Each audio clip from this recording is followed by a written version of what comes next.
become Ontario's premier, and as such, she has passed sweeping province-wide legislation to regulate values in our children's classrooms, specifically on the topic of sexual morality and education. Now, is this policy just an innocuous science-based update about the dangers of sexting and STDs? Yeah, unlikely, since on page 197 of the curriculum, it tells 12-year-olds one of the best things you can do to stop HIV is to stop the stigma that's associated with having the infection. Now, that's not really scientific, is it? The policy is a predator's Pandora's box for young, malleable minds on the topic of sexual morality. Here are just some of the highlights. So in grade 1, Ontario 6-year-olds, who no longer have spelling tests, by the way, are taught words for body parts like penis, testicles, vagina, and vulva. At that same age, at 6, students in Ontario are also introduced to the topic of consent.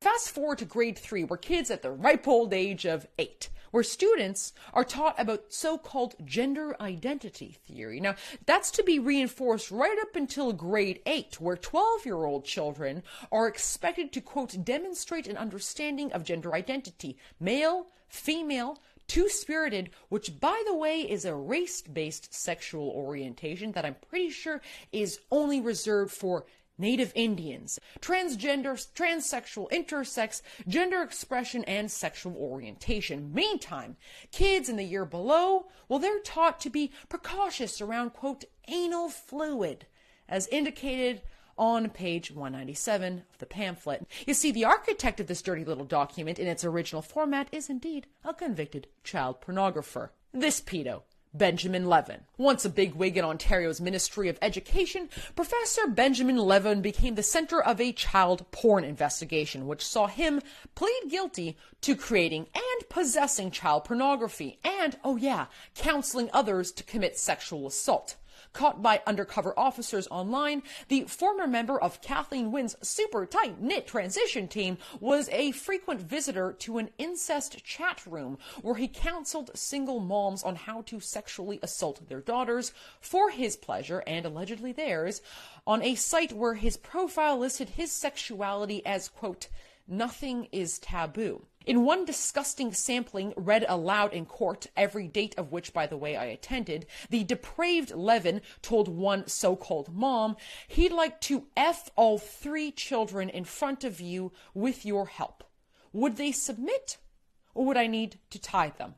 And, well, because this is Canada, this predator has been granted early parole and is actually back at home. But let's focus on the curriculum. So this pervert, who is literally teaching people how to groom their children into committing sexual acts online, also has his fingerprints all over this Ontario curriculum that is currently being employed in classrooms across the entire damn province. And here's where things get even more twisted. Kathleen Wynne and her band of deviants, their perverted control and social experiments, they don't even end at your kids' classrooms. Now, she's entered Ontario homes with enforcement. Recently passed Bill 89 codifies the Ontario government's belief that Ontario's children, the ones whose minds they are literally poisoning all day long, actually belong to the state, not their parents.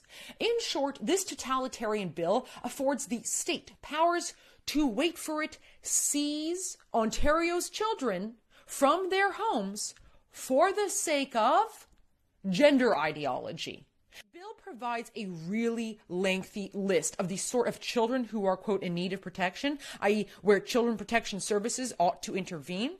Now, among that long list is a description of a child who is at risk of suffering mental or emotional health, one whose parents do not provide treatment or access to treatment and is thus defined as a child in need of protection. So Ontario's parents don't have a say in their kids' classrooms or their homes. So if Tommy goes back to school and tells the teacher that you're failing to provide treatment or access to treatment that your child now demands, guess what?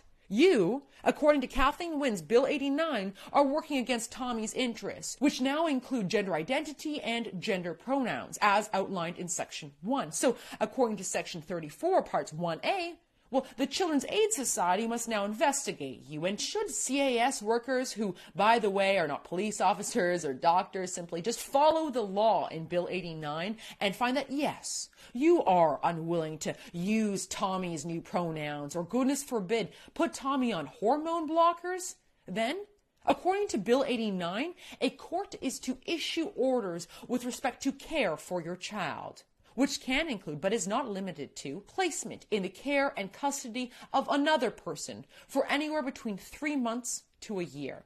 So here we are, Ontario, broke, unemployed, without a reasonable prospect of ever owning our own homes, taking orders from Orville fucking Redenbacher's lesbian twin who gets her orders from a child fucking pornographer, all of whom now have the legal authority to teach our children their diabolical values. And if we dare to teach them otherwise, we might never see our offspring again.